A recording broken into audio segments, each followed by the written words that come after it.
Hello friends, welcome back to Drew Tutorial. I'm Andrew, and in this video I'm going to show you how to disable power-ups in Trello.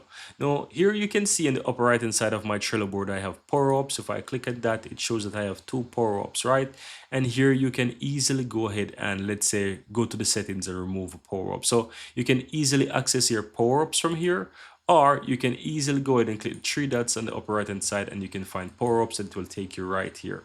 Now, so once you're here in this section, guys, you can easily click on the enables and you will find those settings to those power-ups. So one is to simply click on the settings here from those power-up and simply click on disable or remove your personal settings. It's really up to you. Or as I showed you before, if you're inside the board, you can easily click on the power-ups and you'll find them. You can quickly access the settings and you will be able to easily delete it. So let's say I want to disable this one, click on disable. Then of course it's going to mention that I want to keep my data. I can say keep my data, for example, and disable the power up. And yeah, that's basically it. The power up will be disabled and that's it. So at any point in time, really you want to go back to power ups, you can add the power up, guys, and you'll just need to go ahead and find that power up that you used in the past. It's not stored somewhere like, hey, these are my disabled, but you can easily scroll through and you can find those power ups. So they're going to be in the same location. So let's say I want to enable back this one again. I can simply click and add, and basically it's going to have my settings that I had before, and I can click and save, and right back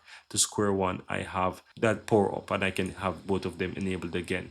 So that's it, guys. That's how to easily enable or disable a power up in Trello. So the main purpose here is to basically show you how to disable it, and of course if you want to enable it again, you have the way how you can do it as well. Thank you guys for watching and see you in the next video.